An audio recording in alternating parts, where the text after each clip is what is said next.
Hello, this is Lisa Russick and Misty Lore with the podcast We're All Psychic. And guess what? It's part 3, Granddaughter Crow's Astral Travel series. And it's exciting, but it's sad because it's the end. But it's not over yet. We're starting the third one. So this isn't the end. This is the beginning of the end. Don't cry. Don't cry. Now, Granddaughter Crow, do you still think we're all psychic after this past week? Absolutely. Absolutely. But I know this as a fact because of all of my experience and because of all of my scientific research. The question then becomes, listeners, do you know that you are psychic? Yeah, they better. We'll come get them. We've tried. Tell them. Until they believe it. I don't know. You just say it over and over. Maybe they'll believe it. Either that or it just won't make sense anymore. He said, you're psychic. I'm psychic. Granddaughter psychic. My cat's psychic. Yep. That candle's psychic. My mango juice is psychic. Everything's psychic. So listeners and watchers, this is a video podcast on Spotify. And we're going to start off, we were talking about how to wrap this up and end it. So we're going to talk about some personal experiences. I would like to start talking about some of mine through working with Granddaughter Crow on this podcast and a little bit into my trance work and shamanism. And Misty says she had some experiences she would like to tell. And I'm sure Granddaughter Crow can tell us a lot of stories. So if y'all remember the first podcast, she really filled us up with so much information. I watched the podcast 4 times to get it all over in there. Still, I don't know if it's still in there. I loved it. Second one I watched 4 times. And I think every time I went to do the, that's where I fell asleep. But so during this week for me,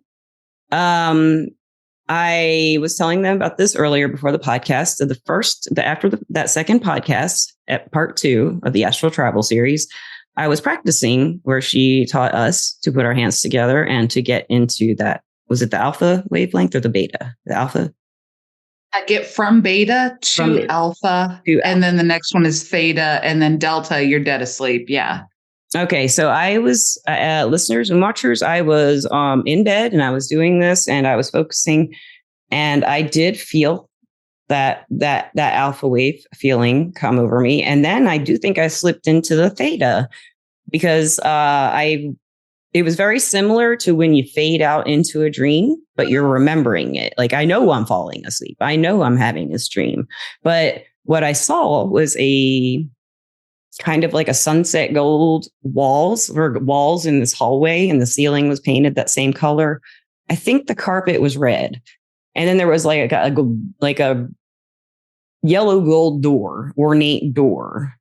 And as I reached it, I realized this was happening. I was dreaming. I was in a state that I hadn't been in before I was aware of. And I was possibly about to astral travel. And then I woke up because I was excited. I got out of it. I wouldn't say I woke up because I wasn't quite asleep. So that was like the one. Now, I did try to look for objects a few times, but I didn't really concentrate too hard. So I'm going to work on that more when I'm at other people's houses, because what I do is I remember where something used to be in my house, Yeah, it's hard. Or outside or something. So Misty, like what experiences have you had during this whole? Okay, so I laid down and got nice and quieted myself, did the breathing techniques. And then I imagined myself getting up and walking outside to the backyard and looking around for something. But then that's when I got lost. Like you just said, Lisa, I'm visualizing this and I'm going there, but I'm thinking, okay, wait, I need to find something that's not normally there. And then I was like, okay. And I think I saw a cigarette butt on the ground on the porch. But I'm not for sure, but I think I did. And then I turned back around and then came back into my body. Now, I did not go back outside to look to see if there was a cigarette butt because I got distracted because there was kids everywhere and the dogs and everything. But next time I am going to go and look and see what I saw and if it was the same thing I saw while I was in that lucid state. Something Granddaughter Crow that you have taught us is that astral travel can be experienced in several different ways. Is what I take from what you've taught me. Yeah. And the other experiences I've had with this is working with shamanism and doing trance work. I think we talked about that a little bit, but my experiences, I didn't have a teacher. My spirit guide was my teacher, and he would take me. We'd fly through the clouds, and I mean, I felt like this. I mean, I wasn't just imagining it because it was guided. It was like he was guiding it, and I'm very comfortable with my spirit guide and my spirit animal that was with us. Good. And we flew through these clouds, and then we went under. We're flying, of course. we go through under this cave and through this mountain cave, and then we come out to wherever the place is that these people have. My cat is going crazy, and it's wet through time during the podcast. Come on, come on, Gand. So, and I could go to these imaginary places, or maybe they weren't imaginary, maybe they're planes, astral planes. And what a lot of shamans will do is a soul retrieval where they'll go find something and fix it. But that's not what I would do. I would just go to these places until I could verbalize, like we talked about, to whoever I was doing the trance for what I saw there. And it always resonated with them. It's a place they dreamed about. It's a place that they had been to in their childhood or something like that. So it was always something they really connected with, but I didn't know how to do a soul retrieval or look for anything out of place, and I haven't done it since way back in my 30s. So, but that was, I guess it's astral travel because I was in a state. I mean, I was in an altered state, but I hadn't done anything to make that altered state. Right. Yeah. I absolutely love it. And I agree. I think that both of those are absolutely phenomenal. And what I'm recognizing with each of your stories is that you got this excitement that woke you up. And maybe even oh my goodness, where am I going to go? And so at this point, I love that because people, you can astral travel with your guides. Let them take their hand, call them in. Your spirit animal, your guide that you trust, that might make it an easier transition. It really helped me. It was his idea, and he just started showing me places, and I was like, "Ooh, this is fun." Yeah. It was fun, wasn't it? Yeah, absolutely. And beautiful the thing places. is, oh yeah, absolutely. The thing is, did I tell you the story about the shaman stone from my Aunt Alice? Shaman stone from your aunt? I don't think so. I don't think so because I have watched it, listened to them 4 times. I don't remember a shaman stone.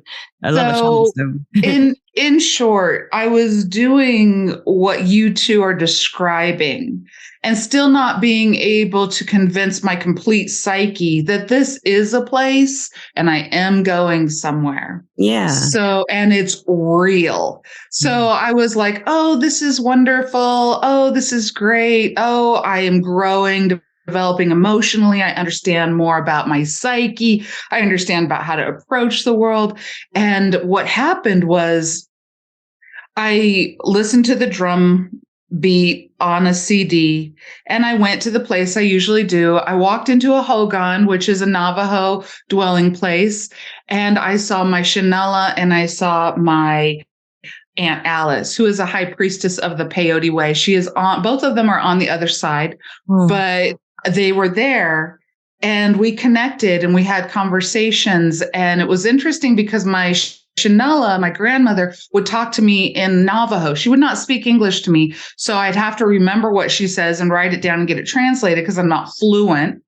And after she told me some messages, I looked at my Aunt Alice and she handed me a stone. And I was like, thank you. And I turned around and I'm like, oh, that was so spiritual. I feel so calm. Everything's great. Wake up. I write it down, which is another key for your listeners. Get a journal because these things will leave you just as quickly as a dream. So record them to stabilize their energy and so you can watch your own patterns and how you're developing. So anyway, there was this word that that Shanella had told me over and over again. And I finally called down to my parents on the reservation. Of course, my dad's first language is Navajo and his second language is English. And I said, what does this word mean? And I said to him what my Shanella said to me in this guided meditation, dream state, blah, blah, blah. And he goes, oh, that means to know within your heart. Know what you know. That's what you were looking for. Don't know what you know in your head. Let it go to your heart. And then I didn't tell them because they are very strict Christian. I didn't tell them what I was doing. Didn't want to like upset them and get them praying for me. So I was just like, oh, that's really cool. I didn't tell them all of the story. I just said, what does this word mean? Anyway, after that, they said, oh, by the way, this was when Aunt Alice was on this side of the curtain and veil. And they said, oh, your Aunt Alice stopped by and handed us a stone for you. And I was like, this sugar's real. This is real. Oh, love that. And oh my God. To this day, I still have the stone, and it's a completely circular stone. And the message that came with it was this. It's like with fry bread, which is traditional Navajo, or tortillas or any other dough that you make and you roll it in the dough. She said to me, could it be that the Creator fashioned us to be collective like this? Like we are all a part of one another. Could it be? Yeah. And I was like, and I realized at that point, this is real. And I was just like, okay. And I've utilized that tool very effectively when like I do shamanic journeying. I will do that. One thing that, we talked about a little bit last time was ethics. Use ethics when you are in spiritual travel. But at the end of the day, that's when it became real to me. And so the whole thing is really, really exciting. And, I'd like to kind of talk about that. We astral travel more than we realize. It is a natural state throughout history and in all cultures. We need to do it consciously, just like we were talking about last week when we all dream, but how do you lucid dream? And that's a muscle to be able to develop. And I love that you two are developing that in a different way, not just a shamanic journeying or a guided meditation. Maybe you're familiar with that and you're like, oh, well, this is easy. This is kind of like stretching it to a different part. But the thing is that you work with your guides to guide you, because then there is this feeling of trust and record. Like you're not alone. Safety. Yeah. Mm-hmm. Safety. Yeah. Even if there isn't anything to be afraid of. Comfortable. Yeah. Just Does that make you makes me feel comfortable. Good. Yeah. Good. And so, I think that was key that you both said that, because it made me go, oh, well, I should have been talking about getting a tour guide when you are going to travel. And, we have had we've talked about spirit guides a lot on this podcast, but I mean, other than people who are actively looking for their spirit guides, we haven't met too many people other than professionals who work with their spirit guides already. Not too many people are like, I have people ask me to introduce them to their guides, and sometimes I can and sometimes I can't. It's just up to the guide, really. Up to the guide. Yep. It's up to the guide. Yeah, that's what it seems like to me. And it doesn't seem too far off to not talk about a guide helping you to astral travel, because I don't think a lot of people are working with their guides yet, or are thinking that's real, because that's to me, that is harder to wrap my brain around, these guides, than it is to astral travel for some reason. Because it's me, I'm doing it. It's a possibility. But with these guides, I know their personalities and I know what they say. I know what they feel. I know what they're about and what they're teaching me, and, all this stuff. And other people can see them and describe them to me and their personalities. That's what's weird. They can describe their personalities. Sam, especially. I mean, they can see his hair, his eyes, he's real goofy. He's always moving his flailing his arms around and jumping around. But he also likes healing words. He likes Reiki and stuff like that. So, but I mean, that was a really weird thing for me to say for the first time to anybody. I have a spirit guide. And then actually have people say who are mediums as well, so they can see him. Exactly. Yeah, that clarified it for you. Yeah. Yeah. That is Yeah, interesting. absolutely. That's evidence. Yeah. And so, at the end of the day, depending on where your listeners are with accepting or knowing their spirit guides, what I would say to them is, what did you pray to watch over you when you were young? Yeah. Yeah. I was just thinking that would make you feel Angels more and yeah, whatever God it or is. Jesus or whatever it may that be. is a very good point. Yeah. It's like I prayed to my guardian angel. I did the angel of God, my guardian dear, to whom God's love commits me. Yes. Ever this day, be at my side, like to guide, to rule and guard. Amen. That was mine every night, and I prayed on the road. Prayed for. I didn't do like you're supposed to. I like pray. Like I think the Our Father or the big beads were like my immediate family, and then every little bead represented somebody, and I'd pray for them. That's so sweet. Love my rosary. I want to be a bead in your rosary. I know, right? right? I'm going to make 2 rosaries. I have the components, and if I do, I will start praying on it, and you can be a bead. I know that's a Valentine's Day card. You are a bead in my rosary. That is a Valentine's card. I love it. So what I would say is, for the people out there who are unfamiliar or feel uncomfortable with this idea around spirit guides, or they haven't revealed themselves to you, pray to whatever you prayed to when you were young to watch over you. Ask them to come through and guide you along your soul's travel throughout the universe. Mm-hmm. Yeah, perfect. Yeah. And you'll feel that. Yes, you'll feel it. The listeners and watchers, you'll feel them. You'll know it. You'll know they're like, yes. Unless you're like asking to go, do something very bad. They might not be a yes answer. Right. And so, I want to clarify one more thing, is that although we don't call it astral traveling, our brain moves throughout space and time, so much so that we don't need to practice thinking about past and future. We need to practice being mindful and present. Yeah. Our emotions do the same thing. We move throughout space and time. How did I feel at this point? How do I feel at that point? And how you project how you're going to feel when something happens based on the past. Stuff like that. Exactly. And so we need to practice being present.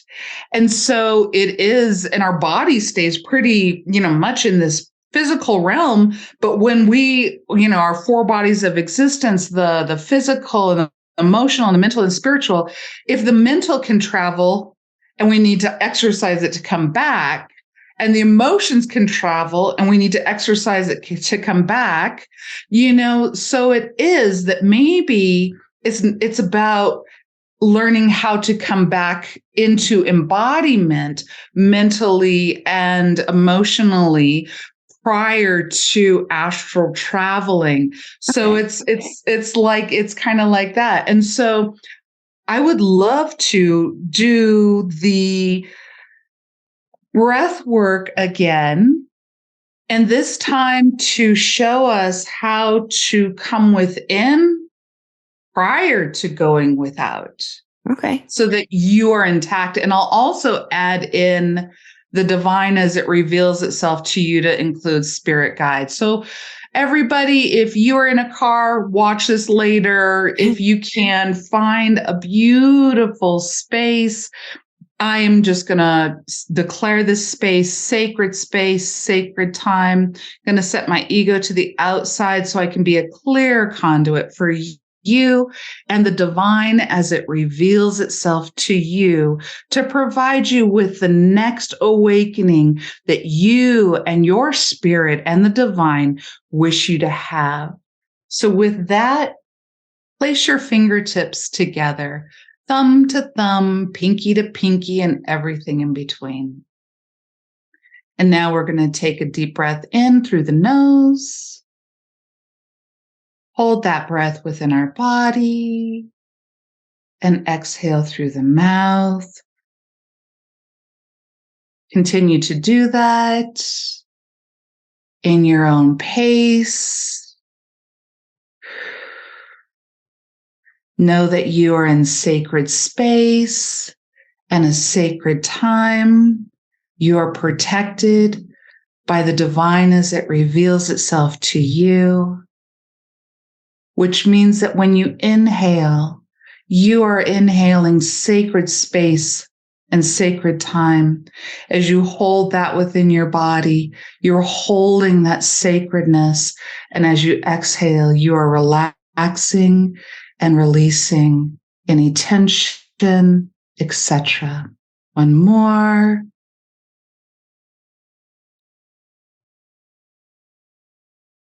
Now I am going to invite you to visualize that you are in a soft, beautiful, wonderful bubble. It's your sphere. It's your eggshell. It can be built out of whatever texture you wish. You can see through it. It can be light. It can be 3-foot bulletproof glass. It could be steel, whatever you create it to be. You put yourself in that bubble. And then above you is a beautiful shower of light. And this light turns on and it flows over you physically, releasing any residual energy and allowing it to flow down the drain below. And then it flows through your emotional body.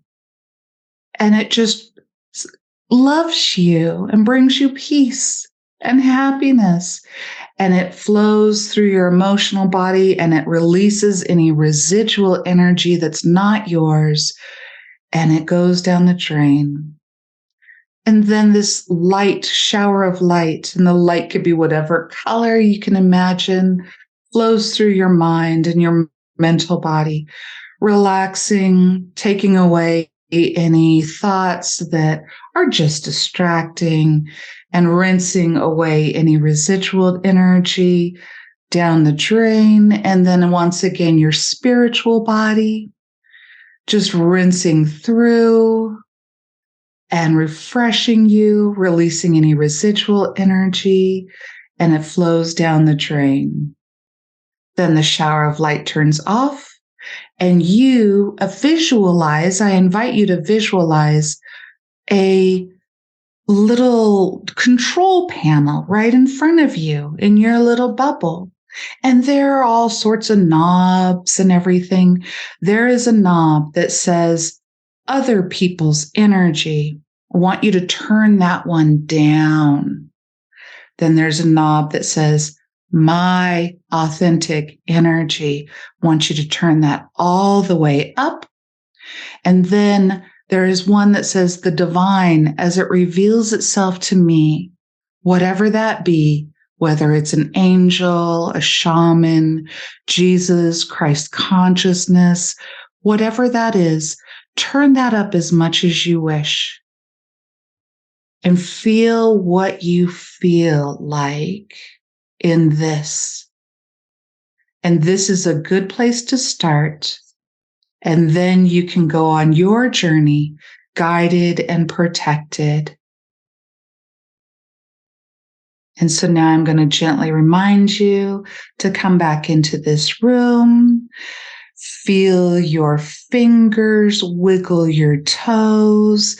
You can go back there at any time that you wish.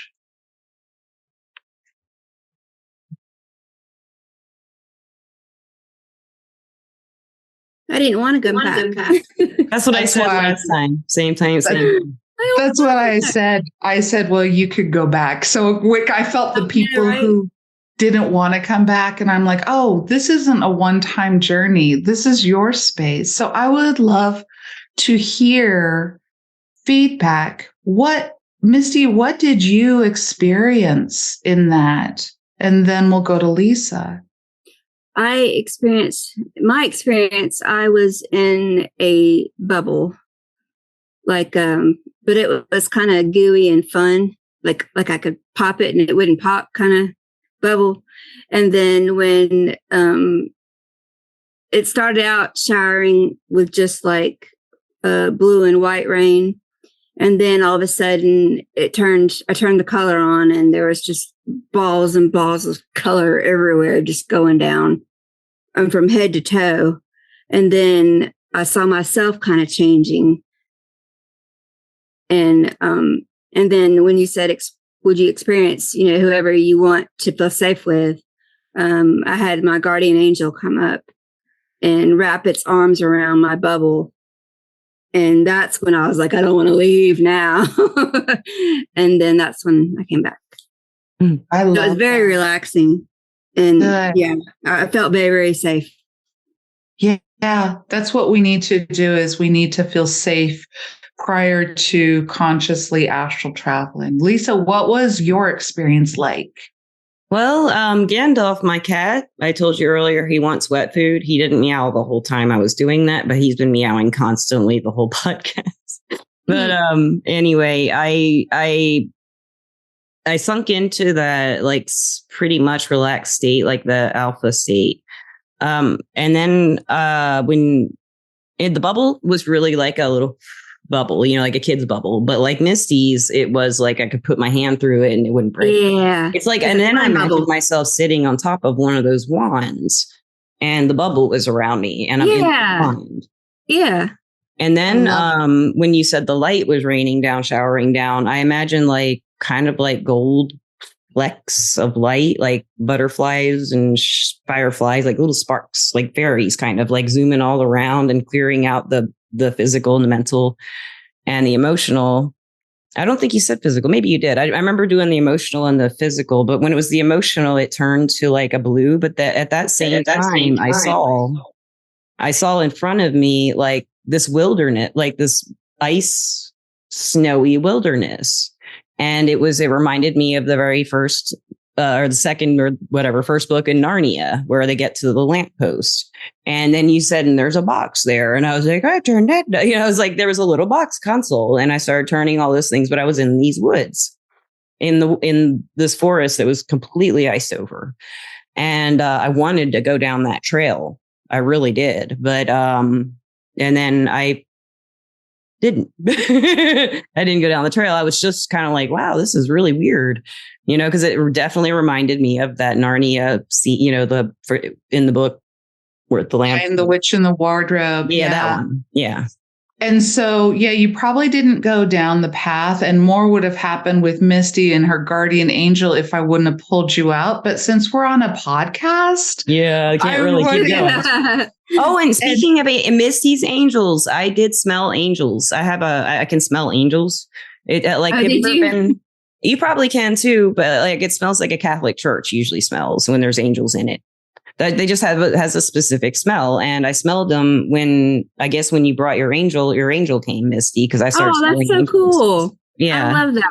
Thanks I still smell them. I still smell them. Yeah, they're there. I can feel them. They're definitely here. I absolutely love it. And so listeners, this is a muscle that we continue to exercise. So maybe practice this muscle as you fall asleep. Go through. I mean, it's not hard. You just breathe. Nice. Put your fingers together, breathe, relax, let the shower move through you, and turn down everybody else, turn up yourself and the divine as it reveals itself to you. Game on. Yes. Mm-hmm. And listeners and watchers, before Granddaughter Crow wanted to do a little something for you. But before that, I want to thank our sponsor, Everclear. Everclear is an advice app and website where you can get advice from psychics and empaths so you can get the clarity you need to create the life you deserve. And, all her information where you can find her. Is there any other information you haven't given me that you want to put in the description? I'll put everything in there that you already have in there, but we got it. We don't need to get too mundane. You guys can find it below. So she says a little treat for everybody who's been listening. She wants to give you some advice. Absolutely. So let's play a little game. I am going to ask the listeners to pick do you want to be in group 1? Do you want to be in group 2? Do you want to be in group 3? Pick a group if you want. And then I would say, if you're struggling between 2 groups, you can pick both. There's no hard rule. But what I'm going to do is I'm going to give you a blessing through these beautiful cards called Spirit of the Wheel. And they are absolutely glorious. Oh. So group 1 here. Yeah, let me show you. These are the Spirit of the Wheel card. You can get them on Amazon. I love it. Or at any of your metaphysical shops. They can order this for you. So group 1. What does group 1 need to hear at this moment to encourage you with the astral traveling? Group 1, for you, it's all about connecting with Mother Earth. It's the creative feminine force, nurturing, and birth. I would say that ground and center into Mother Earth, and that will be your way to go. Meaning, there's nothing wrong with picking the astral plane that you want to visit. Like, let's say, for example, Lisa wants to visit that Narnia place. I do. Then go back and do that. And here is an animal guide for you in that place. It is the Black Panther, Black kitty cat, that will help you and watch over you as you journey, at least for the first few times until you want another guide if you don't have it. But it's really, for you guys, it's about finding out more of the unknown. Okay, group 2. All right, you guys. Okay, well, this one is a jumper, meaning I'm shuffling the cards and it jump out. I love a pop. This tells me this is the Great Star Nation. And it says mystery, good fortune, and grace. I would actually say to group 2, you need to remember that whatever this practice is that you're doing is your birthright. It was born into you. It was born into you from the stars. A lot of Native Americans will say that we came from the stars, and even scientists say that we are made of stardust. And so when the Great Star Nation comes to you, that's your soul spirit family going, I want to talk to you about such and such, to help you dig deeper into who and what you are and where you've come from. Badger will do it. So that you can, the Badger, so that you can find out more about the wisdom. There's a reason you were called to listen to this podcast, and it wasn't because of Lisa or Misty or Granddaughter Crow. It was your spirit guides. So group 2. Awesome. Group 3. The harvest moon. Turning point. Okay, turning point. And then it also says preparation and gathering. Number 24, you have an eagle and a bear and a wolf and a deer on this. Basically, you can work with astral travel to manifest. You guys are the manifestors. And let me get you an animal to go with it. It's so cute. The alligator. It basically means that it's really important for group 3 more than any other group to get the journal and to write it down, because there's going to be a lot of information coming through that you're going to need time to digest and integrate into your life. Okay. Misty, which one did you pick? Number 3. I did too. You did too? That's awesome. I was stuck between 2 and 3, and I was like, 3 is really, the 3 was really getting me. 3 was like, no, I'm going to stick with 3, but I was between 2 and 3 as well. Yeah. That's I can see that both of those resonated with each of you. So go ahead and claim whatever you want. I like all 3. Yeah. Let's try all 3 angles. I like the connecting to the earth, and I liked it all. Granddaughter Crow, I just want to say thank you from the bottom of my heart. I'm sure Misty is just as grateful to have you. Oh, I definitely am. Yes. we have loved this whole series, and thank you so much. And I'm sure we have another series in us we can think of, and maybe next fall we'll do it if you feel like it. If you come up with something when you're around the time your book, don't you have a book coming out next fall or? I don't have a date yet, but there are more books coming out. I can tell you that since the last time I got nominated for an award for The Belief Being and Beyond, which is the book that we did a podcast on back in September or whenever we did that. It is nominated. So I'm going to send Lisa the place that if your listeners bought that and love that or want to vote for Granddaughter Crow, you can go to this link and vote for me to win. Yeah, I'll vote. Yeah, we'll put that link in there. I'll vote Definitely. too. Vote for her. Yeah, if you don't read any books ever, vote for her. Because you can obviously see what her book's contents must be like just by listening to her 4 podcasts. Now she's had.